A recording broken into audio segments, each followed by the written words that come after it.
Hi everybody and welcome to Green Women Speak Out.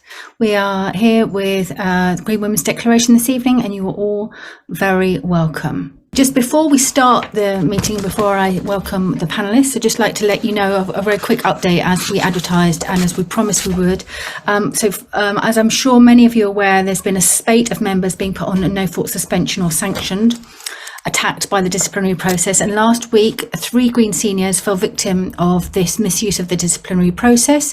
Just hours before they were due to stand for re-election as part of the Green seniors AGM, Eric, the membership secretary, has been suspended for alleged transphobia and allegedly disclosing confidential information on an email group chat.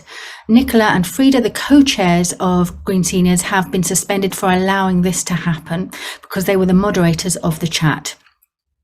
Many of us are very clear that this is an attack on free speech within the party. None of them were approached beforehand about the alleged offences, and indeed they found out about it pretty much by accident because the party's procedures weren't followed correctly either. So we're going to have a little bit more about that at the end of the meeting with suggestions about how you can help to support them and others that are on no fault suspension. But that's not the focus of the proceedings this evening. So let's carry on with this evening. My name's Zoe. I'm a councillor and I was Green Party Women co-chair. And I was also the coordinator for Chiltern Green Party. I'm also currently on a no-fault suspension as a result of sending an email to the Green Party women members detailing the attacks that they were experiencing, and we were all experiencing as a committee. Since being placed on the no-fault suspension, the Green Party Women group has also been closed down. But this is not about me either. Or that issue, although I think it's useful for everybody to get a bit of context before we start the evening. We're going to have tonight 3 Green Party members who are going to speak about their own lives. We're going to hear how the eradication of women's single-sex spaces and single-sex-based rights have affected them and their communities, and above all, why the Green Party needs to urgently make the changes necessary to allow for open and respectful debate amongst its membership. So that session then will be followed by a Q&A as well, so it'll be an opportunity to hear different views and different thoughts about why this issue is so important, particularly in a general election year. And we all here strongly feel that it's vital that the Green Party really address these issues and the needs and the rights of women. So as I've said already, thank you very much for joining us. Thank you for coming to hear all about our views, and you are welcome regardless of your thoughts and your ideas on this issue. So without further ado, let me introduce our first speaker. And let me just say that none of our speakers tonight are professional politicians or regular public speakers. And I know that you will join me in just sending some really positive gratitude to them and good heart, thanking them for taking time to come and speak to us this evening, perhaps maybe stepping slightly outside of their comfort zone. So let's send them positive thoughts of a friendly, welcome and inclusive audience, which I know we all will be. So we're just now, first of all, going to go over to Shabanah Fazal. I'm really, really pleased to welcome you here tonight. I know you're an ordinary Green Party member, also a retired secondary school teacher, mother and a grandmother. And it is an absolute pleasure to have you here to speak to us tonight. Over to you. Okay, thank you everyone for turning up, and for you lovely women in Green Women's Declaration for giving me this chance to explain why I signed the Green Women's Declaration. Thank you. So I'm an ordinary Green Party member from a working class Muslim family and a large multi-ethnic community. I voted Labour for decades, but became disillusioned over the Iraq war and deepening inequality. I've never been politically active, and I can't be now for medical reasons.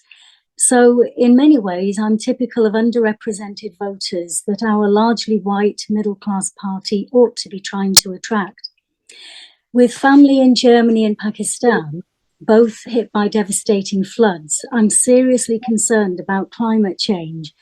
So recently, I joined the party for its core environmental purpose, pro-European stance, and because, unlike Labour, prominent Greens like Shara Ali and Emma Bateman were willing to stand publicly for sex-based rights and for free, respectful debate. When I attended my first online party conference, I realised quickly that many party members felt exactly the same way as I did. But far from representing our voices, leadership were actively trying to suppress debate.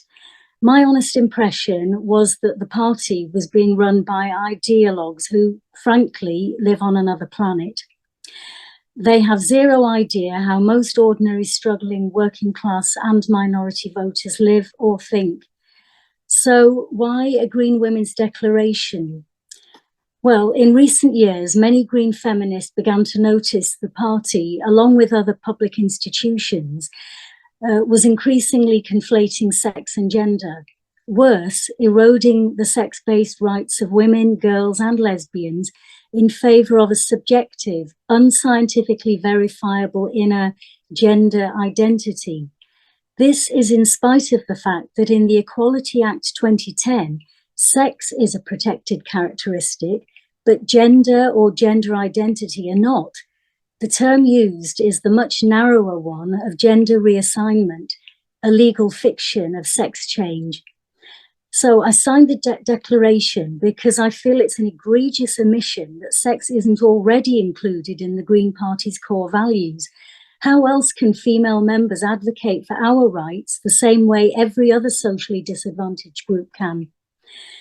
I don't just agree with the declaration that biological sex is the basis of women's oppression. I've lived it.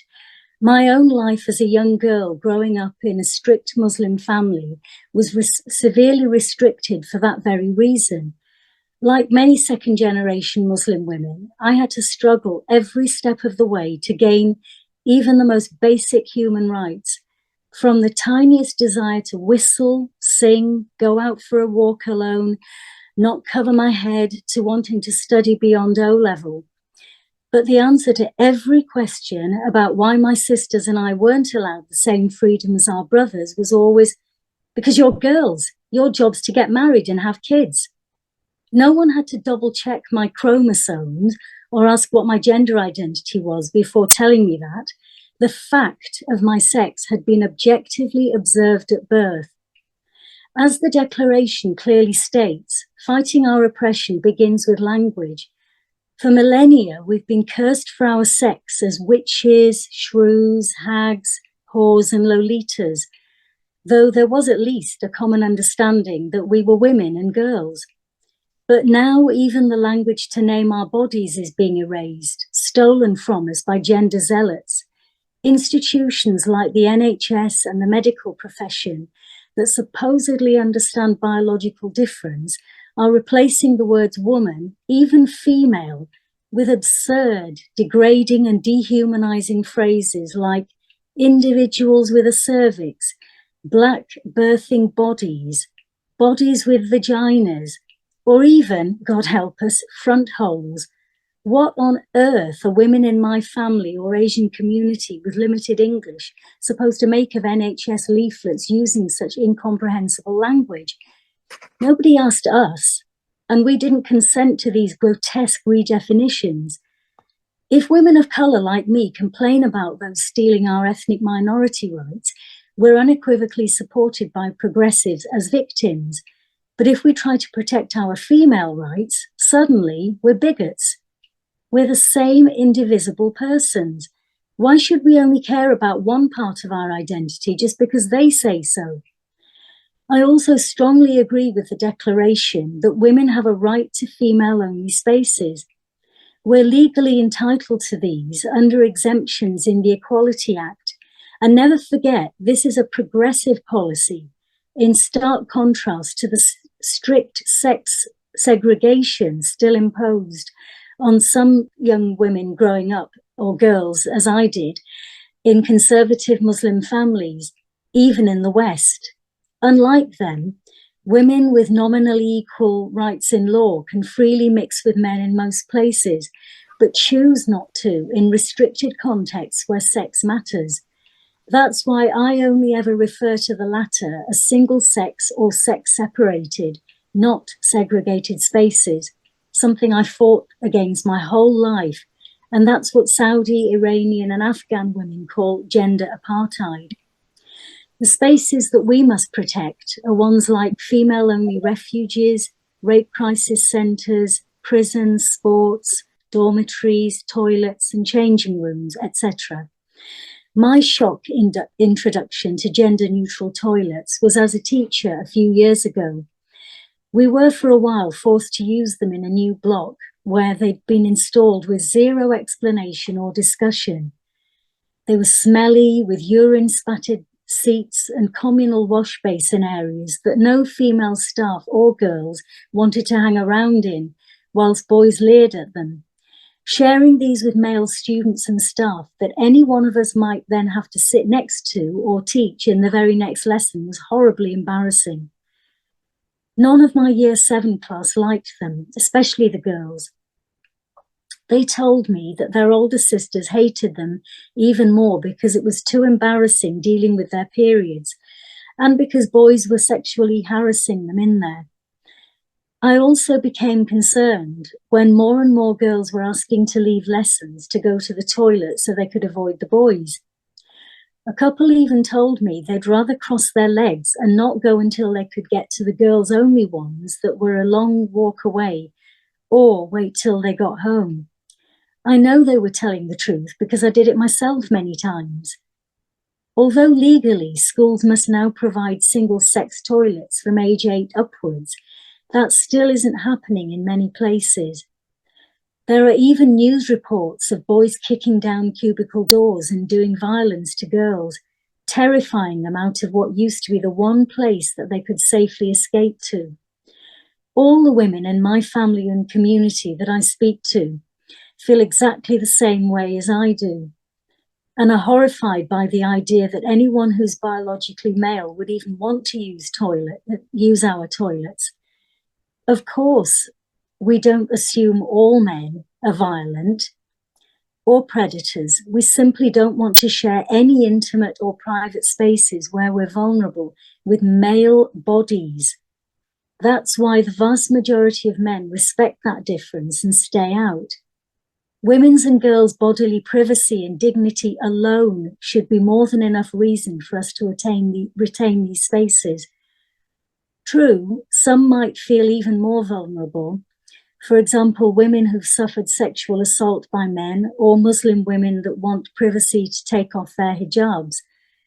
But no woman from either group in my family or friendship circle thinks for 1 minute that female-only spaces are some kind of special privilege to which other women should have to prove their entitlement. In fact, it's a fallacy to assume that most Asian women expect this basic human right because of religion. No, it's because of sex. That's what our modesty culture is based on. We are women, not a different species. Religion is only a reinforcing mechanism. The real taboo here is against male and female bodies mixing in intimate situations. For formal research confirming this, please read the detailed interviews with focus groups of Muslim and Sikh women that were conducted by Dr. Shona Dillon, feminist CEO of the charity Aurora New Dawn. It's so insulting to tell us that we've no right to even voice our concerns about the loss of these spaces. That was the nasty experience of a young female hijabi, a relative of mine. When she asked her to start a recent staff training session on trans workplace rights about a potential clash for Muslim women who might object to biological males in their spaces, she was rudely told that it made no difference. They would still be bigots. The same happened to me when I raised that exact question at the online Green conference I attended. I just got the blunt reply that Muslim women would have to just be re-educated. I remember being aghast at the irony.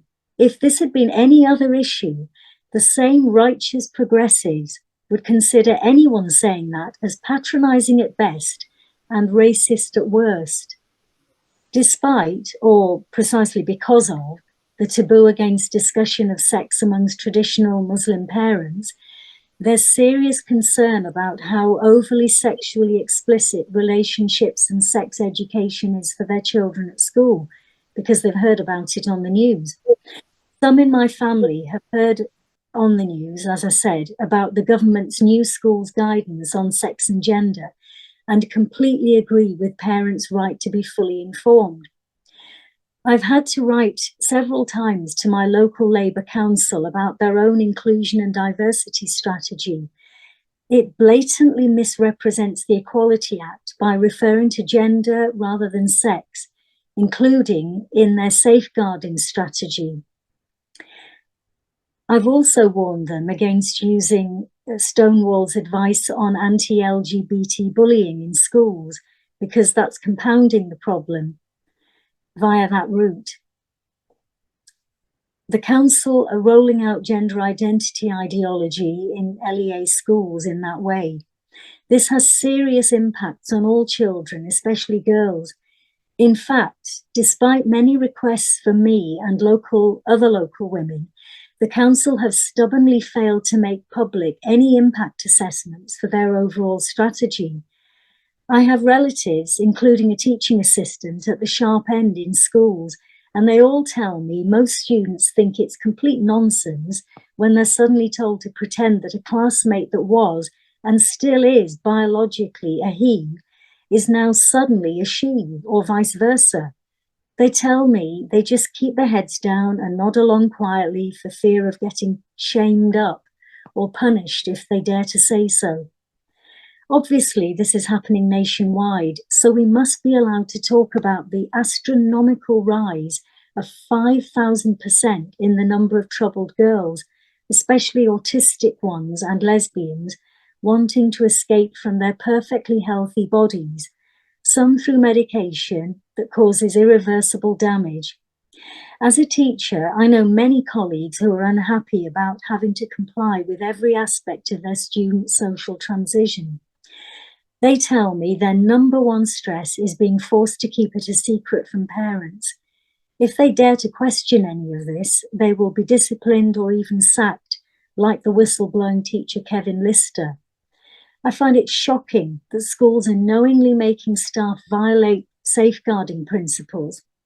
Worse, some schools that lazily outsource their policies to ideologically driven RSE providers plan to continue down this dangerous path in defiance of new government guidance.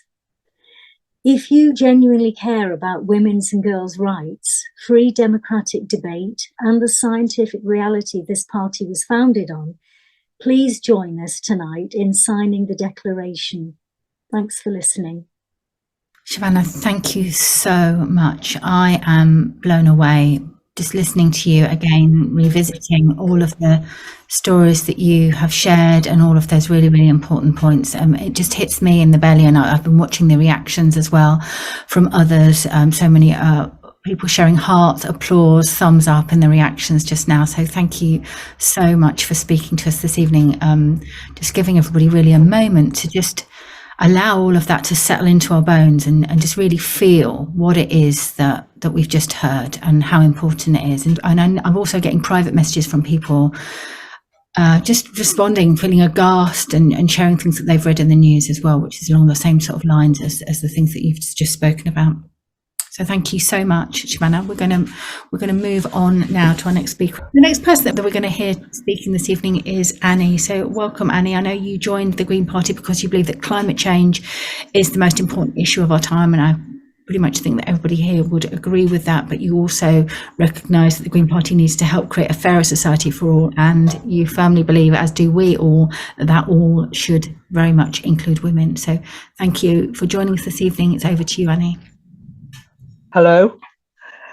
I'd like to share with you tonight why I signed the Green Women's Declaration. I signed it because biological sex matters. It matters to me as a lesbian because I am same-sex attracted, not same-gender attracted. Being lesbian or gay is sex-based, and it always has been. Sex matters when it comes to our right for our own spaces. Men have enforced male-only spaces since the beginning of time. Women have fought hard for the right to have exclusive spaces where we can organise ourselves. This is particularly important for lesbians, especially those who have been isolated. Women only, lesbian only spaces were essential for me in affirming who I am, in finding kindred spirits. Now, it is very difficult, if not nearly impossible, to find those spaces. And I signed it because sex matters when it comes to how we feel about being a female, especially those of us who are gender non-conforming. A century ago, the answer to gender non-conformity was to change our behaviour. Now, the progressive answer is to change one's gender or even one's body. Surely we had it right in the 1960s, 70s, 80s. We need to change neither. I am a woman, so how I think, how I feel, how I behave is inevitably female. The thoughts, feelings, behaviours of a woman, regardless of whether they match the stereotype or not. I'm a lesbian. I'm also autistic. As a child, my real friends were always boys. My preferred toys would now be deemed as boys' toys. My favourite colour was blue. Now, the colour feels like an irrelevance, but I've seen that cited as evidence of childhood transness. I was fortunate in my parents, who accepted me for who I was, and fortunate in the time I grew up. I knew I was a girl. I was happy being a girl, for no one ever suggested to me that my choice of friends or toys was inappropriate. I had good role models in the books I read, George in The Famous Five, Nancy in Swallows and Amazons. I had no problems with being a girl. Would that be the same now? Now, I would come into the category of born in the wrong body, with this concept being reinforced by many schools, many teachers, many adults. And those teachers who are brave enough to challenge this risk their careers. But then adolescence hit, and that brought a change. Whilst I still knew that physically I was a girl, inside I was a wannabe boy. At secondary school, I had a male nickname, and I can remember exactly how much I liked that. It was really important. Fancy dress parties, I always went as a male character, and I knew I was attracted to girls. How I wanted a male body. Add to that, I was an undiagnosed autist. Autistic girls may be good at masking, but we know we don't fit. If I'd been told as a teenager that I'd been born in the wrong body, that was the reason I didn't fit, that I could make everything right by changing my sex, be a boy with the right male equipment, I would have jumped at it.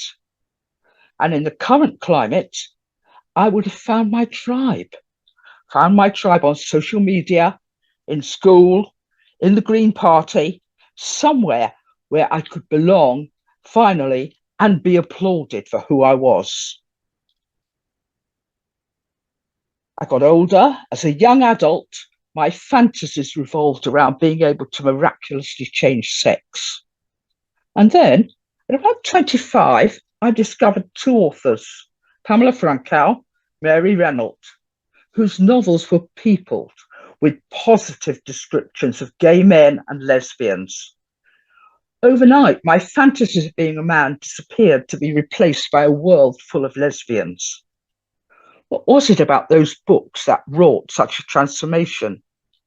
Of course, I already knew about homosexuality, but it was all negative. These novels had characters I could identify with, were happy to identify with. Until very recently in the UK, the affirmative model would have led me to being transed. Puberty blockers, surgery, medication for life with all the potential attendant risks and side effects.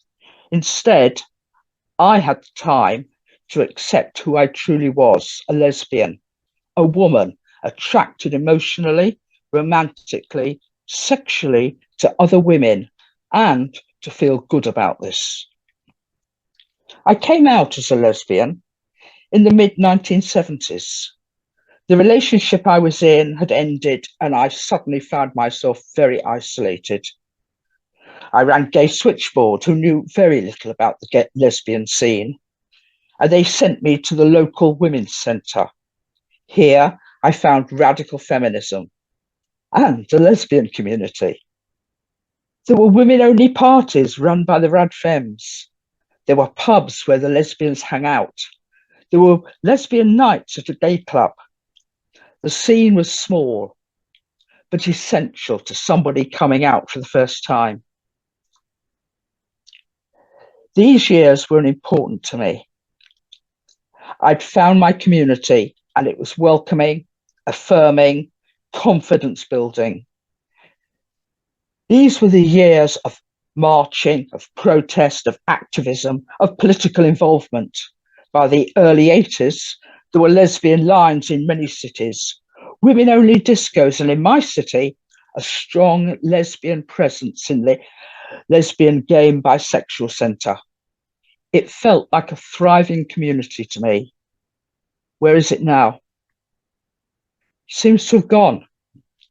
If lesbian spaces are not open to men who identify as women and who are attracted to women, there will be protests outside the venue. We've seen this recently, and no venue is happy with that. And so the spaces that are prepared to host these events have dwindled and disappeared. I don't know where new coming out lesbians go now. I don't think my story is particularly unique. Read or listen to the stories of young detransitioners today, less lucky than me. Think about all those young people who don't fit the sexual stereotypes and believe the answer is not to challenge them, but simply to opt out into being non-binary. But we are not oppressed or disadvantaged because of our gender, but because of our sex. I can declare that my pronouns are now he or they because I feel sometimes closer to the male stereotype than the female.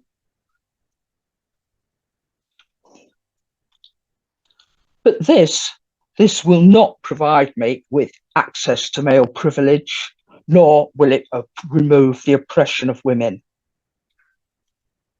So that's why I signed the Green Women's Declaration, because we need to oppose the patriarchy's attempts to limit and define what it means to be a woman, to challenge the sex-based discrimination that sees women as less.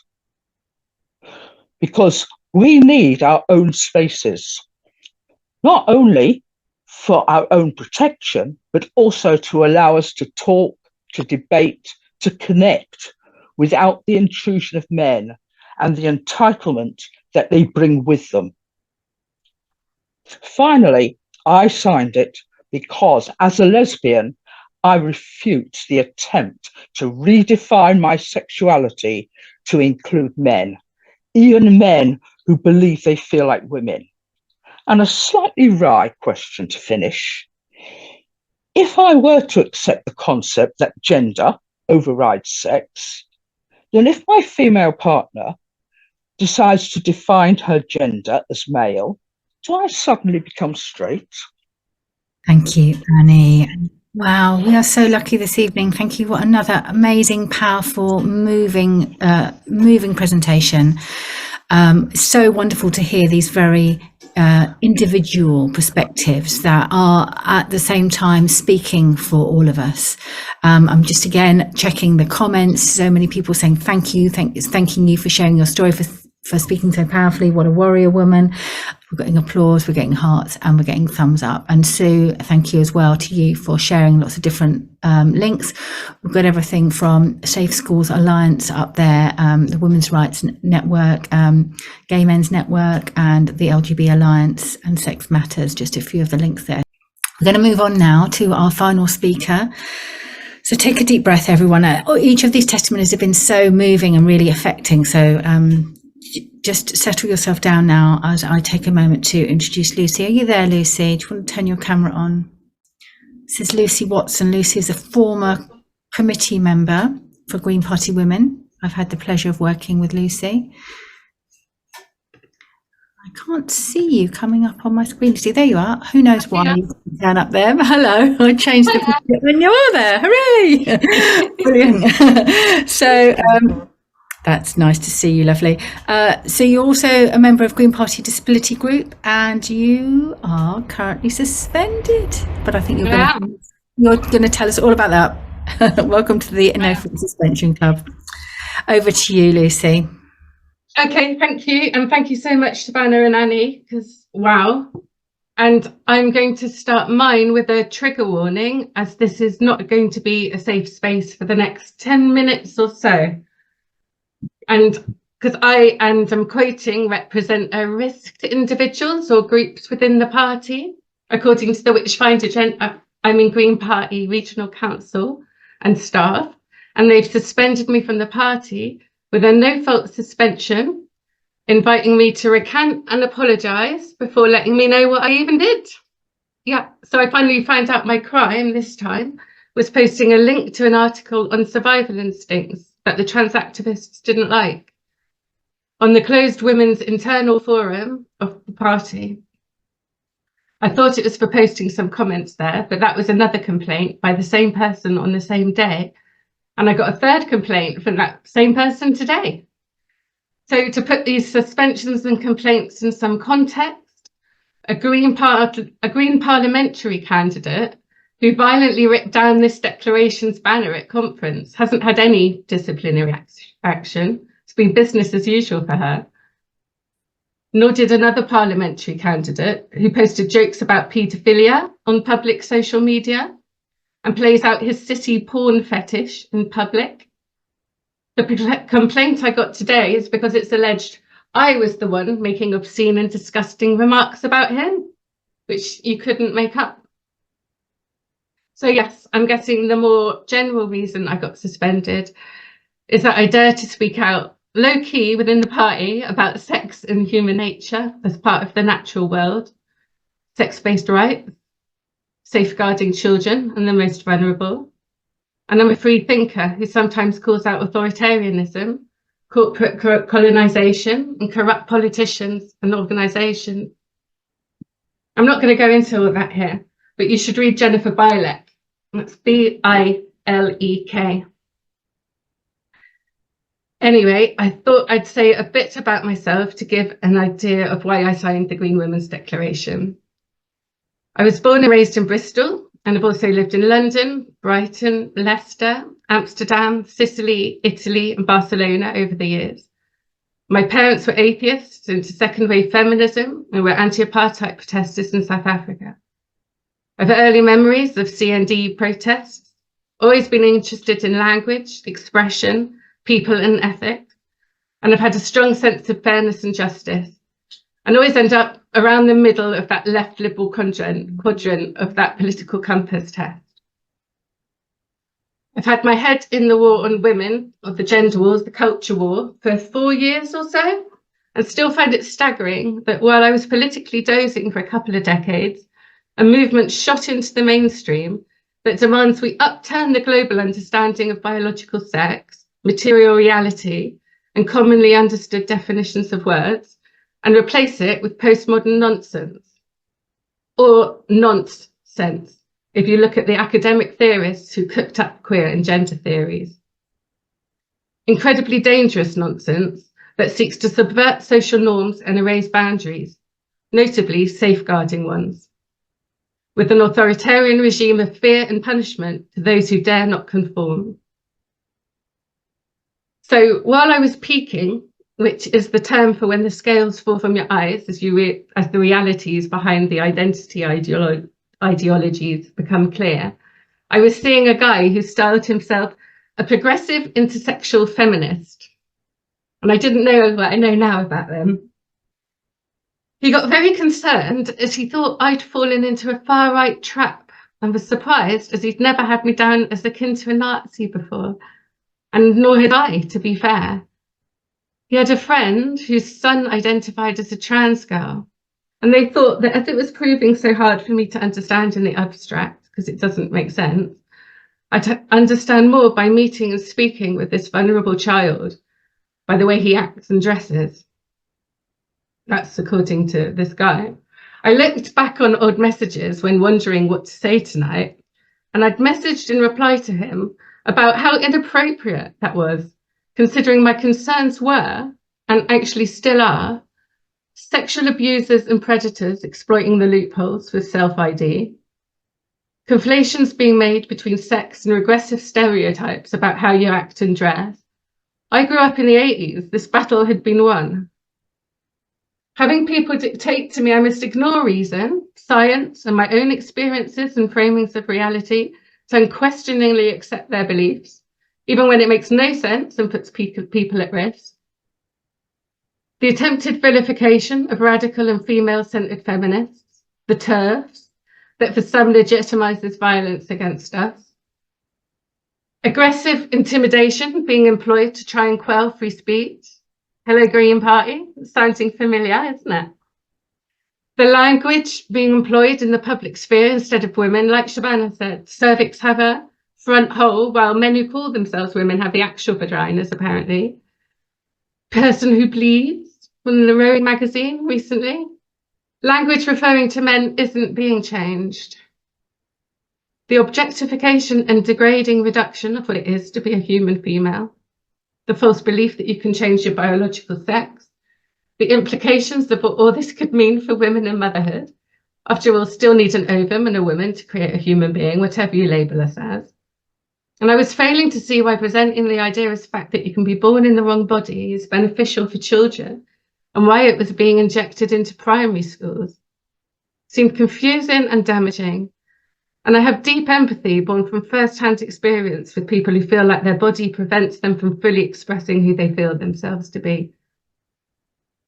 A primary school teacher once wisely told children that feelings are like fish in a pool, and the trick is to identify as the pool, not the fish. Not encourage them to cling on to that feeling your body is wrong, based on identity and a sense of belonging to a special glittery group around it, and sell them gender-affirming care, the promise of a cure that involves sterilization and irreversibly damaging their healthy bodies, and that makes them reliant on the medical industry for the rest of their lives. Plus, constantly feeding them the lie that everyone who doesn't share their beliefs about themselves hates them. Anyway, things didn't last for that guy. And I was also in an art group in Brighton at the time, and became increasingly alarmed and bewildered by the answers I was getting there too. And even those who agreed with me were sort of hushing me not to talk about it. And I'm curious by nature, so I didn't stop looking into it. And I read and I watched and I listened to all sides, even going on social media, which I hadn't had the inclination to do before. And the more I learned, the more I realized I couldn't just pretend this wasn't going on and like retreat back into happy ignorance. And I was in a very switched on close friend of mine's kitchen in Bristol on New Year's Eve 2020. She's here tonight, hello, relaying my bizarre experiences about this. And she's a couple of months earlier told me how the Green Party, and she's been a member for years, has lost its marbles and was rejecting biological sex when we were discussing the general election. So much for holistic views about nature and just societies. And I remember the relief on her face as she realised I'd got it. I'd peaked, as it's called. And I got the reassurance that I wasn't going insane, and that the outlandish sounding demands to reject reality and safeguarding were true and mainstream, and the propaganda's everywhere once you see it. And I was hearing people out, but nobody was convincing me I turned into a monstrous far-right bigot, suddenly driven by hatred and devoid of compassion and empathy, and that the progressive way of the future was to erase fundamental human rights and demolish safeguarding. One of the head honchos of the art group invited me to her place for a chat about it, with another tutor, her partner, bizarrely seeming to hide there too and like to listen in.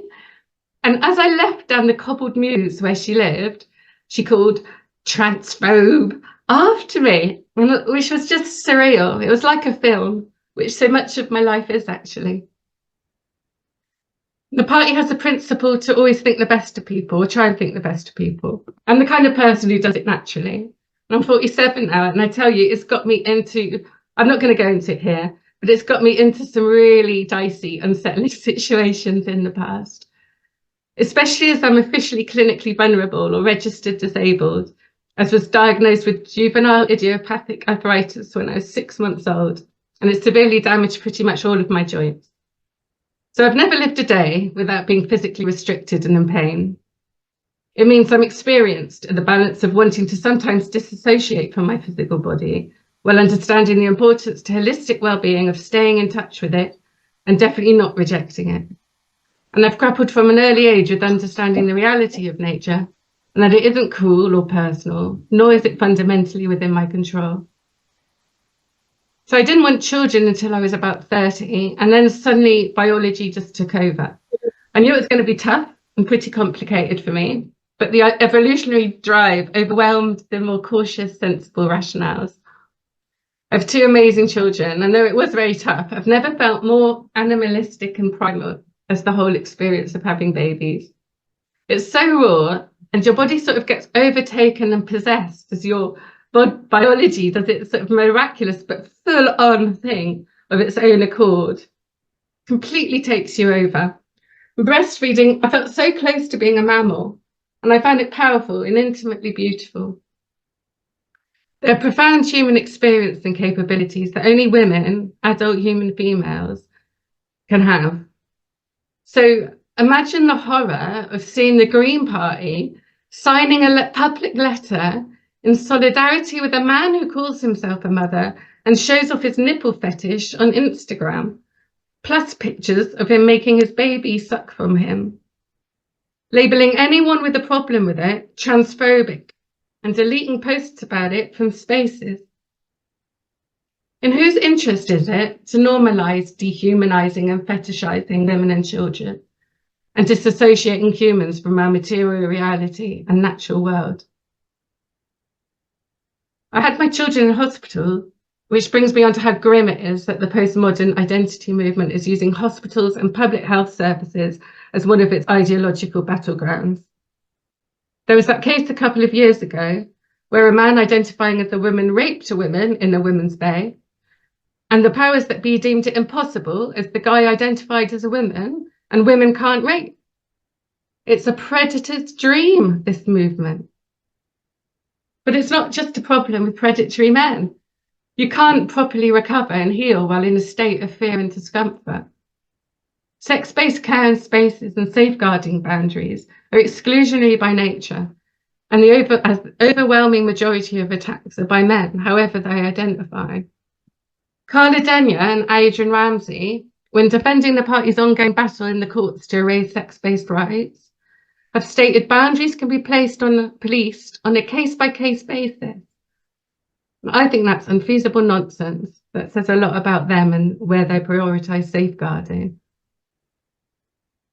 When I was about 15, I had to have surgery that meant bed rest in hospital for 6 weeks. I shared a boat with some amazing old Bristolian women. The woman opposite me breathed through a ventilator mask most of the time that was pretty noisy, and she could only mainly communicate through winks and stuff. But one day, even though it was really difficult for her to speak, she told me a story about how in her youth, she once dated the actor David Prowse, and he used to pick her up and zoom off on the back of his motorbike. So you can imagine my 15-year-old delight that this woman who usually breathed like used to date Darth Vader, with the actor anyway. Anyway, that story has nothing to do with the declaration, but maybe helps get the picture that while bed rest is horrendous, a delicate sense of camaraderie can develop when you're sharing such intimate, intensely vulnerable and raw spaces and times. And there were illuminating experiences. I couldn't move off my back for 6 weeks, so my period came round. And there was a 20-or-something-year-old male nurse or healthcare assistant, I don't remember which. And one time he came to help me change my sanitary towel. I didn't mind. None of my instincts were finding him threatening or uncomfortable. But as he was doing it, I realised that the women on the ward who had kindly let me know it was okay to insist on a woman if I knew what they were talking about. It was something about recognizing he had no personal experience of menstruating and dealing with the blood. So it was coming at it from a completely different angle, not just physically, but a sort of self-consciousness that women simply don't have. I'd ask for women in future if it came to it from that time on. But nowadays my safety could be compromised, and I'd be socially shunned and demonized by some as a transphobe for not being willing to let a man who calls himself a woman administer intimate care or validate and center his feelings over my own. The aggressive, hate-fueled zealousness of gender activists is infamous, and they use fear and coercion as weapons. In my experience, the majority of men don't want to make women feel uncomfortable and try and avoid it. A good friend of mine has paranoid schizophrenia, and he got sectioned about 10, 20 years ago. They ran out of beds in the men's section, so they moved him into the women's because they said that they could trust him. He had no choice, and he felt incredibly uncomfortable because he knew his presence there was making the women feel uncomfortable, and he wasn't okay with that. My fellow went to his son's drama school recently in London, and there were progress flags everywhere and only unisex toilets that included showers. He felt uncomfortable. The men who don't care about women's comfort, consent and boundaries are precisely the men safeguarding boundaries are set to keep out. Everyone knows what sex they are, including those who try and identify out of it. The old adage is good men stay out, so bad men stand out, however they identify. It's not a benign demand to expect everyone to validate your own view of yourself and prioritise your feelings over theirs. And if you rely on strangers to validate your existence, that's really on you, not everyone else. A small group who have had a spectacular, rapid influence on governments, media, institutions, charities, corporations, the tech giants and public policies. A small group like that isn't a marginalised minority, it's an elite. A lot of men who call themselves women say they became aware of their inner woman essence via porn. In their own words, people say, listen to trans people, I have. There seems to be a lot of deeply ingrained sexism, misogyny and homophobia, an essentialising of regressive gender stereotypes and pathologising of how you act and what you wear. A lot of young women who hate their bodies and porn adult men who fetishise women. So thank you to the courageous, principled and brilliant women who got this declaration together. And thanks to everyone who signed it.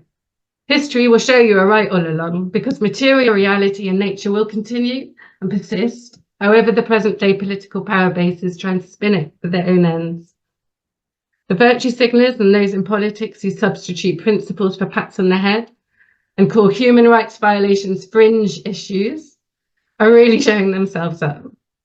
And we see you showing us that fundamental human rights like free speech, belief, safety, expression, dignity are fringe and ignorable in the society you're trying to create.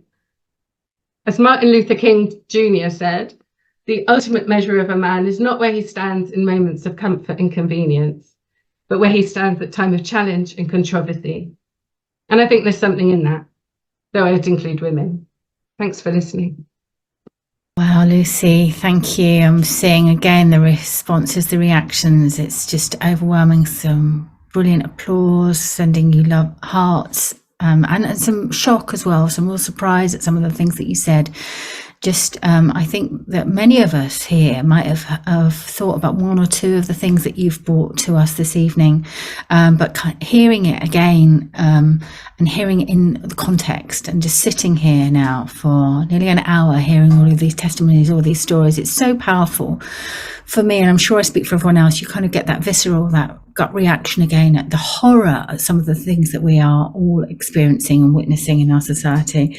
You spoke about the principled, courageous and brilliant women that have created the Green Women's Declaration, and I, having worked with some of them, with all of them actually, they all fit that description. And I would just like to say, so do our three speakers this evening, none more so than you, Lucy. So thank you for that. It was really moving. We're going to move now to a question and answer session. So if our panelists would like to come back and pop their cameras on, that would be fantastic. And the first question that we're going to have, it's for you, Shabanah. It's, what would you say is the one seminal moment that made you embrace feminism, or was it an accumulation of moments? Yeah, thank you. Firstly, can I just say what brilliant speeches those were from Annie and Lucy? Amazing. Obviously an accumulation, but I'd say mainly my life, you know, which I explained earlier. You know, there never was a moment when I didn't know that women were oppressed because of our biology, because that was my life. But in terms of having a consciousness of that, an intellectual understanding, that came, I would say, if there was one big moment, it was when I started my degree, so at university, and like a lot of people here, it was studying the second sex in the first term, and that famous line, "One is not born a woman, one becomes one." You know, nobody had any trouble understanding what that meant. Universally, everybody understood that the first half, that basically she was talking about the process by which we become socialized into feminine stereotypes and so on, you know, but by some kind of strange Orwellian, you know, gigantic Orwellian sleight of hand, it's all been inverted to mean the exact opposite of what she actually meant. Reading Man-Made Language by Dale Spender, obviously as someone whose passion was English and languages, that made a big impression on me.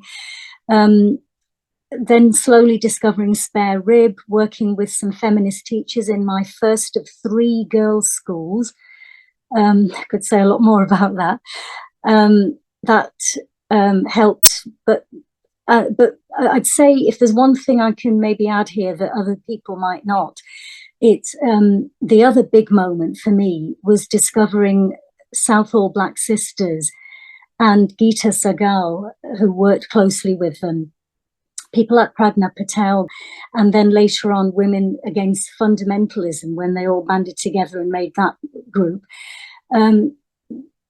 Discovering them, it was a massive moment for me. It was like, oh my God, there are people out there like me, you know, who don't fit, who've always questioned, and people who understand it. It's about making connections between women across different cultures, understanding it's a continuum, patriarchy, but who also understand and that our rights are universal. You know, we are, yes, intersectional. You know, we have very different pressures on our lives, you know, if we're women of color, etc., or have any other kind of intersection. But ultimately, fundamentally, we all deserve the same basic human rights because we're women, and they wouldn't compromise on that. And for me, that's true intersectionality, that's intellectually honest. And they were unafraid to take on the racists on the one hand, the National Front, BNP, etc., and then on the other hand, were also prepared to take on religious fundamentalists, again, men, and to walk that very fine line between them. And their campaigns were inspirational, campaigns to free women. Their main work, Southall Black Sisters, as people will know, was with women, Asian women, minority women who were victims of domestic abuse and violence. And there were at least 2 very high-profile campaigns, one for Zora Shah, the mother of the MP Naz Shah, and the other one was for Kiranjit Ahluwalia, to free them from prison. 2 women that fit into that category that I've just said. And so that was my other big moment. And we've lost that true intersectionality. You know, that I think is tragic. And then just finally carried on from there. You know, as I said, I was never an activist, but as an English teacher, I was in the lucky position of being able to have discussions with students, talk about language, and So I did it in a very natural and legitimate way through the texts and topics that we studied, and challenging any kind of sexism that I saw in the classroom, you know. So I hope that answers your question. It's a brilliant and really comprehensive answer. Thank you, Shabanah. And I think as well, it's really that kind of concept of the corruption or the shifting of intersectionality, the subversion of it is really interesting as well. Perhaps that's something we can devote a bit more time to in one of our future webinars. But thank you. It was a really fascinating and comprehensive response. Annie, we've got a question for you. If you're ready, it's the question is, do you think that the LGBTIQA plus Greens speak for you? And if not, how, as a lesbian, would you like it to be better represented and supported in the party? I find that a really difficult question to answer because I do not belong to the LGBT, give me the rest of the letters, I can't remember them, because basically it feels like I wouldn't be welcome, that I would suffer a lot of abuse, that I would be expected to accept any man who defined himself, identified as a woman, as a lesbian if he wanted me to. I really would like to see a safe space, a welcoming space for lesbians within the Green Party, but it doesn't exist at the moment. In the same way that there really is not a safe space for women in the Green Party at the moment, that there is no women-only women's group. Any man who identifies as a woman could join the women's group. He doesn't even have to identify as a woman, he can identify as non-binary. Thank you. Thank you, Annie. I mean, although you sort of started by saying you're not sure if you can, I think that your answer speaks volumes in response to that question. And you know, I really regret that doesn't exist for you and for other lesbians in the party. You know, we're letting down so many groups and different demographics within the party, and for me, really strongly, lesbians as a group is one of the set of women that we are letting down. I've got another question here, which I think probably Lucy and Shabanah, you might both want to speak to. It's about perhaps a really natural follow-on from what we've just been saying. It's what needs changing in the party to make it a welcoming place for you and your communities, and what policies need putting in place. If either of you would like to speak to that. Shall I go? I'll go. I talk about the Disability Committee. I actually wouldn't join the Disability Committee at the moment, because they are getting a vast amount of abuse and bullying from the trans activists, and they're having a really tough time, and they really need help. I don't have it within me. I'm still recovering from last year's Green Women's Committee, and being on the Disability Committee. But they really do need some help. So I think what would help would be to stop bullying everyone who doesn't believe in gender identity. No one cares what you call yourself. We care about you thrusting it into our face and demanding we believe what you believe. You know, we don't, and that's not going to change. So the only way to get past this is for them to become a little bit more tolerant, I think, of the fact that we don't agree with them. Yeah, thank you. Also, please help the disability group as however much you can, even if you're able-bodied. You know, just they need help, really. Yeah, and another group within the party that really need all the support that we can give them. Shabanah, did you want to add anything to that? You're welcome to, but there's no obligation. Yeah, just briefly, that in my area, it's almost tribally Labour. So you've got to start from that point. I mean, I know the Greens actually do some good work, and the Green leader is someone who's very willing to listen and very open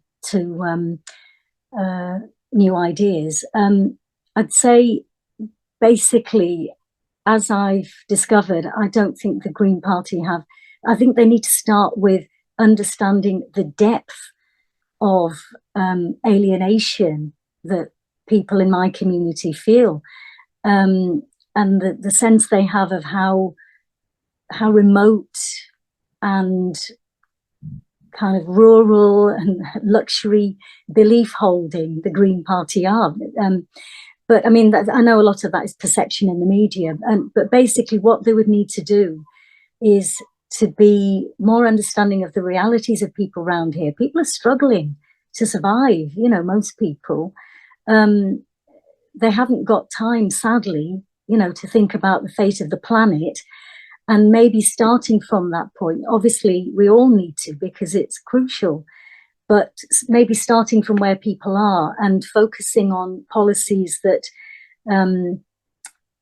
at least understand people first, even if, you know, we've got to lead them to an understanding of climate change, you know, cost of living, antisocial behavior, crime, that kind of thing. I mean, just a few weeks ago, I found 4 canisters of laughing gas on the verge outside my house.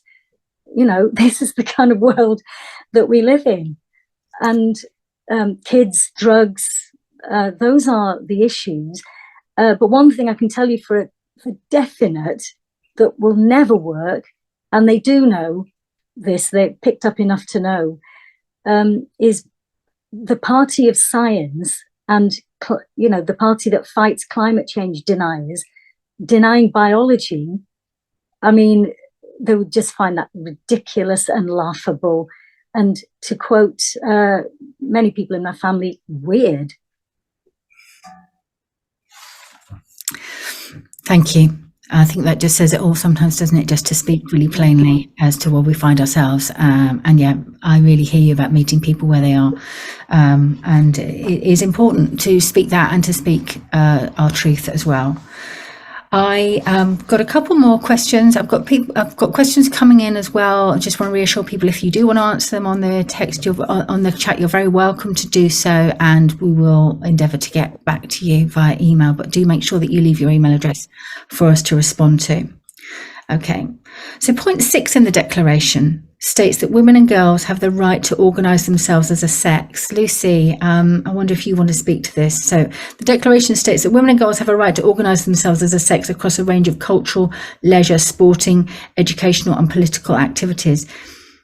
How would you propose to do this within the Green Party? That's a big question. And just to say that we've got speakers also going to answer a few questions on behalf of Green Women's Declaration as well. So they might kind of fill some of the answers to that in as well. But from your perspective, Lucy. Well, it would be nice to start with having a women's group back again. The bureaucratic loopholes that the Green Women Committee at the moment are having to go through are insane. The staff, I think today they decided, the rest of the membership were allowed to go back on Green Women's Forum, but why that's only taken till now? Nobody had the authority to close it down, and it's dragging its feet, to put it mildly, in giving it back. But this is what it's like for the Green Women's Committee. Like, it's death by 1,000 bureaucratic paper cuts. You know, it's unbelievable. It's like it's staggering to even say it. Makes it sound like a bit balmy, you know, because it's so yeah, a women's group would help, and an apology would be nice. Indeed. Let's start with the women's group. We might be waiting a little while for an apology, but thanks, Lucy. Yeah, absolutely. Final question to you guys then, before we hear from some of the women from the Green Women's Declaration. And, you know, it's been wonderful that you have come here to speak this evening about what your experiences are and why you signed the Green Women's Declaration.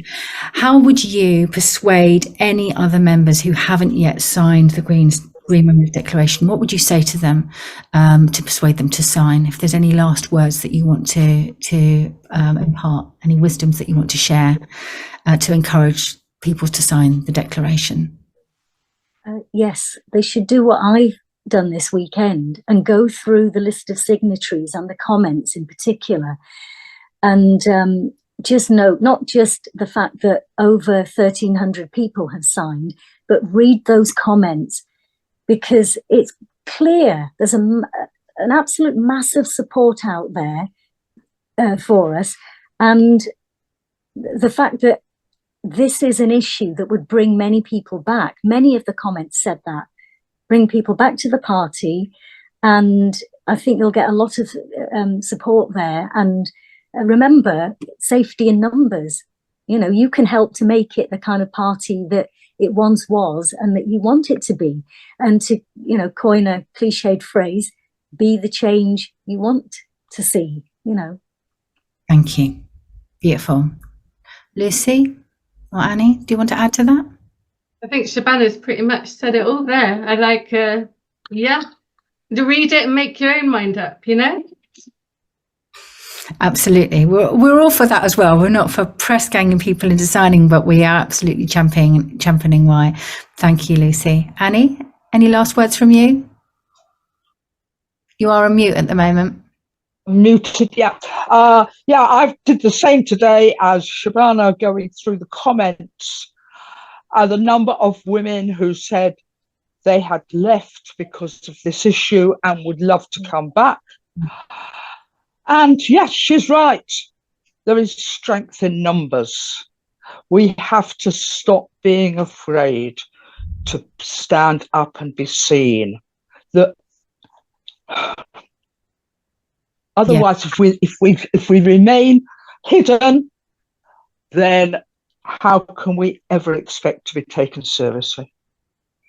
Absolutely, and living in that secrecy, it's a kind of it leads to a kind of depression, doesn't it? It leads to a kind of a death of an aspect of the self if we can't stand up, if we can't speak. And for me, you know, listening to you three this evening and knowing all the other women here and women that have been involved in the Green Women's Declaration, that sense of sisterhood and that sense of solidarity, it gives us all so much meaning and purpose and unity. And I will just celebrate that.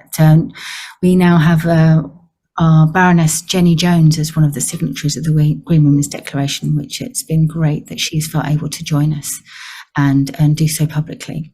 Well, wonderful. Thank you all so much. I'm going to invite for a last round of reactions from our audience to say thank you to you guys as we say goodbye to you. And we move on to a few questions to women from the Green Women's Declaration.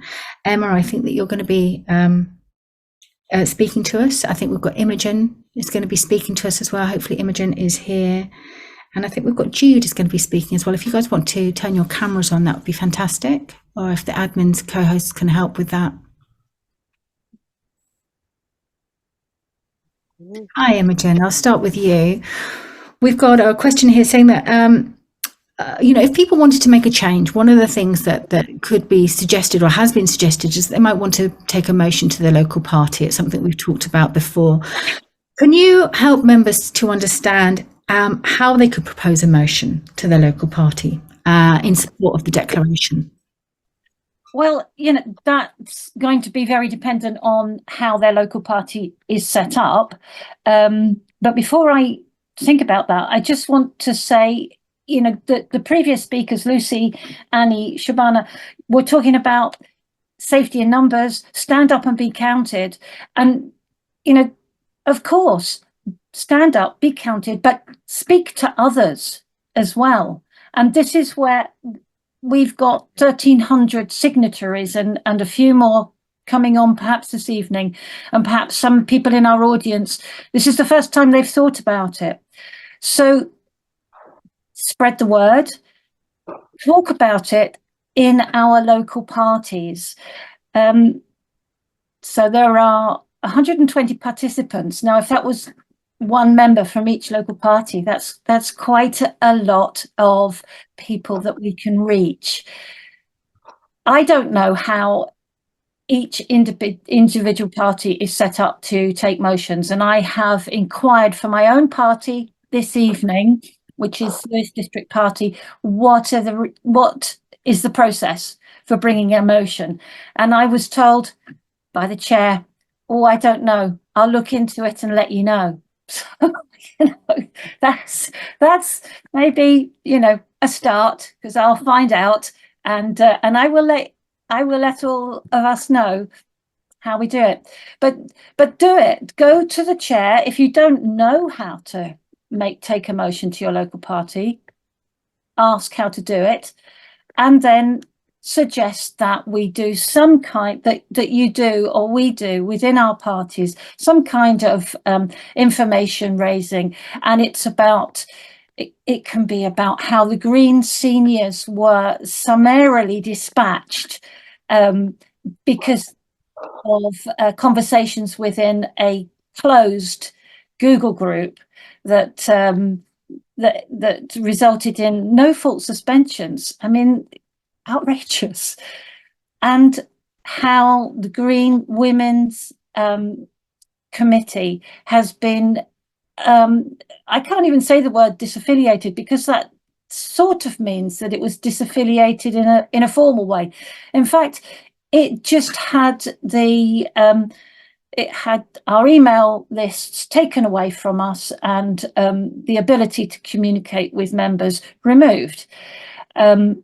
Let's talk about that with our local party members by bringing a motion to our party to discuss and support Green Women's Declaration, Green Women's Committee, whatever it is, the flavour you prefer, but let's just keep talking about it. Absolutely, thank you. And I think that's so important, isn't it? We're now seeing that this is not just about the sex and gender issue, which some people can't get their head around. So we're moving into the realms of authoritarianism, which many of us have known have existed, but it's becoming more and more apparent, which is good because it means it's more easy for members to understand. And we're going completely against green values.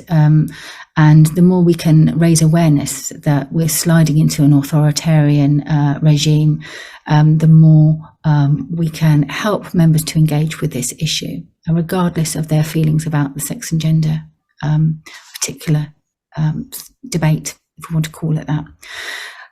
The next question, Emma, is around the disciplinary process. I think you've got a little bit of a familiarity with that, Emma. Unfortunately. Can you please say, what can ordinary members do to challenge the unfair disciplinary process? So they've heard about the things that have happened to you, heard what's happened to Lucy this evening. Perhaps they've heard about Alison Teal or Dawn. What can they do to help? Yeah, there is quite a long list, and I think that you are as familiar with the disciplinary system as I am now, Zoe, getting there. And it's such a shame, all these brilliant women, and now we have Nicola Watson and Frida Davis as well on a no-fault suspension. Now, how to get involved in the disciplinary and what we can do about it. Really, I'd sort of echo what Imogen has been saying, and it's about getting involved in your local party, because it's actually quite difficult to just jump in and know where to start to challenge the disciplinary system, because this is not just about the sex and gender. This is about how processes have been abused in the party throughout. So first of all, you need to understand it's about the authoritarianism, and it's not just about sex and gender. It's about the use of the disciplinary system to close things down. It's about the rejection of the way that the Green Party is supposed to work. There's so many people in the Green Party who are well-meaning and expect others to, they follow the Green Party code. They think the best of others and think that when things happen, it's just maybe a coincidence. They're not being got at, things like, oh, the Green Party women being shut down. Oh, well, you don't really understand why. So you have to kind of understand that it's the tactics that are being used. Now, many people are nervous about approaching the sex and gender issue, so they avoid it.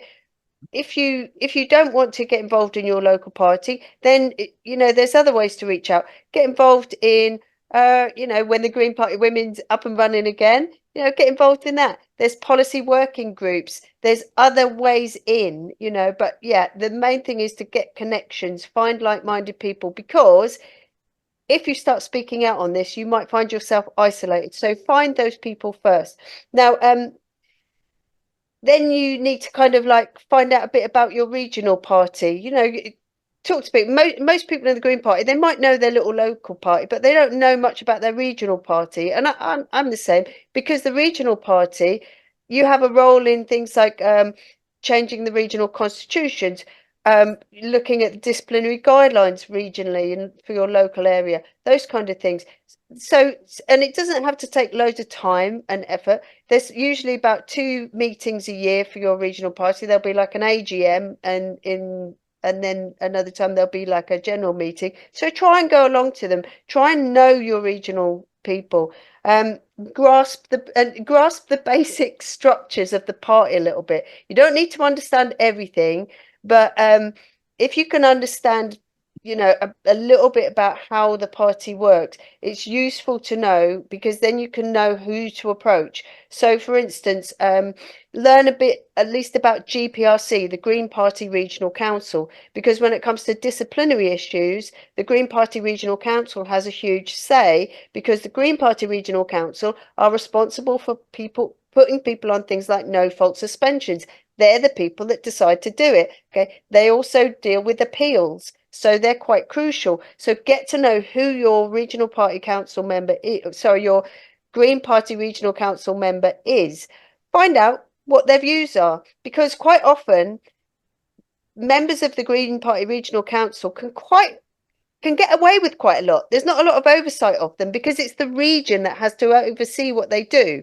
So, you know, make sure you contact them. There is, I have the address where you can find all your Green Party regional members. So if you don't know who they are, I'll just put this in the chat. You can find out in Green Spaces. If you struggle with Green Spaces, you know, try and, let me think. Can I suggest that people email us? You know, yes, that's a good idea. I suddenly remembered that lots of people struggle. We're here, and it's difficult. So if you're really keen to get involved, yeah, if you're really keen to do and you want some help solving these problems, drop us a line. We're all volunteers. It's not we're not permanently 24/7, although sometimes it feels like it doing this work. So yeah, sorry to interrupt. I'll quickly, because I know I'm conscious of time. Right, so there's also, as well as GPRC, there's GPEX. They say they don't take any notice of lobbying emails, but actually in practice they do, because GPEX shut down the Green Party Women and took away our Action Network because of emails. So get used to writing to your GPRC rep and to GPEX when it's relevant. Always try and be, you know, always be polite. These are staff, you know, staff members, a lot of them. So be polite, but be persistent. You know, we're right to ask for reasons for what's going on. So and it does make a difference. Okay, they take notice if they get a lot of emails. All right. Now, so the other thing is, if you can't stand for something yourself, if it's too much, you know, try and support the people that do stand. You'll have people on disciplinary committees, people on the Green Party Regional Council. They're quite tough jobs. So if you can support them, do that. If you can't quite manage that yourself, if you've got a bit of time, try and join a policy working group. You know, there's lots of ways in policy working groups. You have things like the policy working group on culture, media and sport. You have policy working group on education. You have policy working group on health.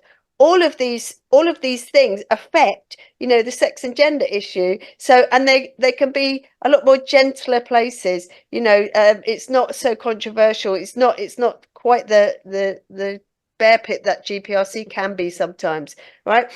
If you do know people on no fault suspensions who are suspended over this, make sure you try and support them a bit, because it can be a very lonely and frustrating thing to be in. And I'm thinking of Alison Teal here, where I've got to give a shout out to Rachel Hardy and Peter Garbett, who have really been supportive of Alison.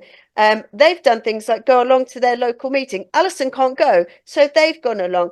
They've been advocates for her, you know, so that's really good. And if you're getting a bit more and you know, antsy about stuff, they actually stood and protested outside the local meeting. So, you know, you could do things like that, or you can join on a Zoom and just raise the questions. You know, what's going on with Alison? You know, what's going on here? What are we going? How are we going to resolve this? So you do that kind of thing. Robbie Spence has also protested outside a local meeting, and I've got to say, I went to the Green Party conference in Brighton. I never got through the door, but I stood outside. It makes a difference. Okay. We also have speaking out complaints. These are not, you know, the ordinary complaints. They're speaking out complaints. They're supposed to be looked at and logged and reported back to GPRC every quarter. They're regarding the party's internal working practices. This can concern malpractice by individuals or party bodies. So if you don't feel able to write a complaint about an individual, or if you've got a more general idea of something that's wrong, write a speaking out complaint. Okay. They're supposed to be, you know, taken and used to improve things in the Green Party Regional Council. Sometimes if people like to put in complaints, it's not everyone's cup of tea. But if you know somebody's being really nasty and obnoxious, try and think about putting in a complaint. You can always get some help with it from somebody. You know, we don't necessarily want to get into a position where we're all kind of putting in complaints, because it's not how everyone likes to work. But it is something that you can do. The other thing I'd say is the kind of things that go on, like what's happened to Green Party the Green Party women, and what's happened with the queerphobia guidance that's been introduced, is party processes are not always followed. So be persistent. If you see something's wrong, if you've got a question about why something was introduced, like the queerphobia guidance, make sure you ask and be persistent. Don't allow yourself to be fobbed off. Okay. You don't have to get, you know, it doesn't have to take a whole lot of time, but just pick one thing and kind of have a go at it. And if you can, stand on a committee. Like the Green Party Women Committee's elections are going to come up soon. We need people to stand. As was mentioned earlier, there's a Disability Committee. I hear there's also maybe a place on the Equality and Diversity Committee. These committees have quite a lot of power in the Green Party. So, you know, that's what we need to do. Sign up to the Green Feminists email list. If you don't know what's going on in the party, we've got several different lists. There's a Green Women's Declaration list. I think I put it in the chat earlier. They will give out it's sort of updates on what's happening with the Green Women's Declaration, so you can kind of follow that. There's also the Green Feminists. The Green Feminists give out a kind of broader dissemination of different aspects of what's going on in the party, including things like when regional elections are coming up, a steer on who to vote for. Conference, if you've managed it, go to conference. You know, that's fantastic. I'm going to ask us if we can pop the rest of your ideas onto the email, and I've advised people to, or can we draw this? Yeah, sorry, I know I was kind of like talking a lot, and I noticed the time. So yeah, that's it. So yeah, get involved. Thanks. Thank you, Emma. You can't keep a good and enthusiastic woman down when she's got a lot of fantastic ideas. Jude, we've just got one more question for you. So it's you know, since the Green Women's Declaration is an external organisation to the Green Party, which we are, what is your strategy to empower members to review all of Stonewall's inspired policies? So all of the policies that have been inspired by the Stonewall agenda, from the 2016 the infamous RR 530 policy, to the new Code of Conduct insertions. What would you do to make the leadership accountable for the untold damage to the party, everything that's been happening, and how can we implement those policies? Thanks, Zoe. That's a really big one, isn't it? So I'm going to say what we've got to do is action in a way. So we started the Green Women's Declaration as a counter to the motion that had gone into conference saying anyone who signed this declaration should be expelled. So we have made the point that 1,300 of us, or maybe 1,000 of us, have signed the declaration and the party has not expelled us. So I think we've already made that point, that we can say these things and we can have that opinion. I think the next steps are to get that ratified internally and to get people in GPEX, the leadership and those who are in power, to actually acknowledge the truth I think the words that was spoken earlier about out of touch with reality, the party's out of touch with legal and political reality. And there are, there's quite a few people behind the scenes working very hard on making sure that that message will get through to Carla and Adrian very, very strongly, very, very soon. Of course, the Shara case will be out soon. And that will be a really key moment for us to do all sorts of stuff. We've always, behind the scenes, Women's Declaration has had some legal advice. Zoe, I know that you've spoken to some very high up people in some very high up places. So it's not that we're not doing work behind the scenes as well. So really what I'd say is there's a lot of positivity. I'm hopeful that we can get some really massive shifts in the next 6 months. And if there's anyone interested in the kind of legal system change sort of thing, do get in contact with me, because we have got lots of thoughts on this, and I'm sure in this audience there's people who've got really good ideas about how we can go about stuff and where the change points are. We can do it, we can move it around, and we know that the law's on our side. Joe Phoenix won tonight, fantastic result for Joe. Rachel Mead won last week. The party's not even looking at these judgments, so there's a kind of legal side of it that there are some of us who are very interested in. Myself, I'm very interested in it. So just that, we know that we can do it. This is just the first steps. So that's it, really. Thanks. Yeah, thank you. And it's really, really important to end this part of the meeting on such a positive note. I don't lose hope. Many of us don't. That's why we're doing this work. We're not trying to sabotage the party. We actually want to turn the party around. There's this, somebody has put in here, oh, good grief, is there any hope for the Green Party? I completely resonate with that statement. Sometimes that is how I feel too, but I actually think there is hope. And, every single person that's here tonight recognises that too, and that's why we're all here and why we're all interested in affecting change. But I'm just going to speak then a little bit more about what's been going on in Green Seniors. Just to say that, as I said earlier on this evening, that we've got 3 members of Green Seniors that have now been put on no fault suspension. So just to remind you that what happened was last week they fell victim to the misuse of the disciplinary process just hours before they were due to stand for re-election as part of the Green Seniors AGM. Eric, who was the membership secretary, had been suspended for alleged transphobia and for allegedly disclosing confidential information on an email group chat. Nicola and Frida, the co-chairs of Green Seniors, have been suspended for allowing this to happen because they were the moderators of the chat. So again, it's not just an issue around transphobia, it's an issue around an attack on free speech. Just to give you a little bit of an insight into these 3 fabulous green humans, Eric, he, by his own words, was a child of the slums, a veteran of the D-Day landings and the Burma campaign. He has been a distributor of films on ecology for over 50 years. And he's also made films about the life and problems for trans people. He is a member of the Green Party and has been for at least 25 years. And next month, I believe, he celebrates his 99th birthday. He's quite possibly the oldest member of the party. He's been placed on a no fault suspension.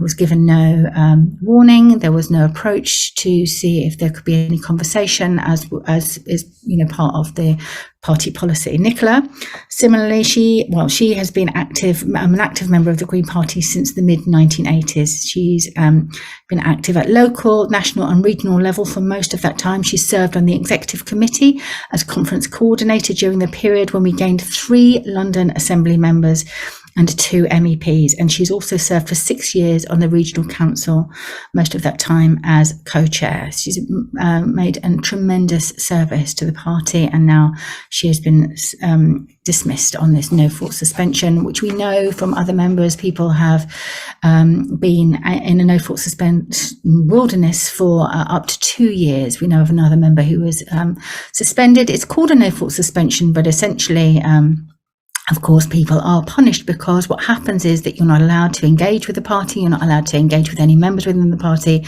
There's pretty much no right of reply. There's no investigation before people are suspended. 3 or 4 members of the regional council, people that are on call, go into a room. They have a look at a complaint that's been made against you. They don't have a conversation with you beforehand. They just decide that they're going to put you on no fault suspension. It's designed initially for egregious criminal acts or misdemeanors campaigners that might put the party in danger, and now it's being weaponized against people who have different thoughts and different ideas to the trans ideology that is being championed by some members of the party.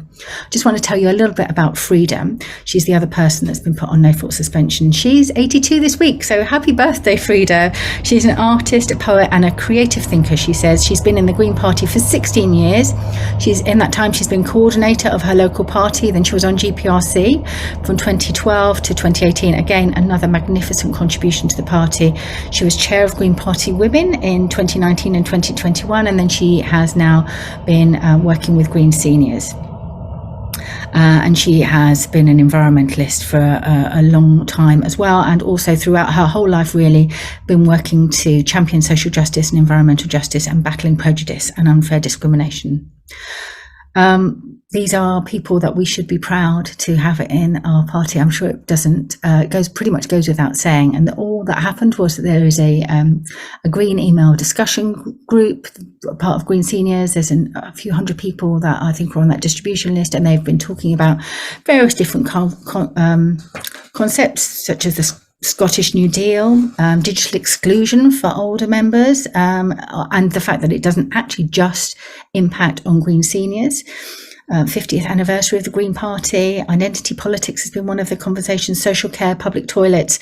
There's a myriad of different things that get discussed on this Green group, and I have been party to some of the emails in my time as a member of the party, and they're always very convivial, they're always very intelligent, they're always very well thought through. It's really a kind of testimony of how we would all aspire to have interesting debates and discussions with an exchange of views and ideas. So many of us in Green Women's Declaration and beyond are absolutely outraged that this has happened to these three senior members, and as such, Mandy Veer has written an open letter to the leadership, which can I don't think somebody's going to put the link to that in the chat. Have a read of that, and we're also going to prepare a solidarity statement. Now, if you are interested in joining us in making a solidarity statement in objection for the way that Nicola and Eric and Frida have been treated, then please leave your email address in the chat, or could you email contact@gcgreens.uk. Somebody will put that email in the chat as well, and then we're going to prepare a solidarity statement together and then send that through to the leadership and publish that publicly. But if you get in contact, you're not committing to signing anything just yet. All you're doing is saying that yes, you think that you might like to support these Green Seniors. And again, as we've spoken already, it's really, really important when we stand together, when we stand shoulder to shoulder. We aren't seen then as a small vocal minority, but it's clear that these kind of injustices that are happening within the party are something that's really, really easy and important for us to speak out against. And I think anybody that is involved in the Green Party and who is interested in social justice issues as well as environmental justice issues, for all of us, it really should be a no-brainer to get behind this campaign of support for Frida, Eric and Nicola. So please do that. I think all of the things have gone into the chat now. Emma already mentioned that the Green Party Women Special Interest Group are going to be having their elections very soon. They have been battling valiantly with the bureaucratic powers that be in order to wrestle back control of their email list so that they can actually speak to the members. That's a novel idea, isn't it? And also they want to be able to launch their new election for a new committee to come forward this year. If you're interested in doing that, then again, please get in touch with us via the email addresses that we've already put up for you. We're really happy to speak to anybody. We'd love to encourage new members to get involved. It's not all bad. There are some really beautiful things that happen in Green Party Women. There's some really beautiful belonging projects that we have, like the book club and the Green Witches group, which is about birding and other nature watching as well. So do consider getting involved. I think I better stop talking. We are at 9:10. Thank you then. It just remains for me to say thank you to all of you for coming this evening. I'm just going to scroll through and actually look at all of these beautiful names that are here this evening. Thank you, each of you, for giving up your evening. It's not easy to find time to come and listen, but we're really, really grateful that you are. It wouldn't be worth doing if it was just a few of us in a room. We're doing it to make sure that various different voices are heard, like Shabanah's voice, like Lucy's voice, like Annie's voice this evening. If you want to get in touch and be more involved, then you'd be very welcome to do so. And thank you once again for coming. Good night.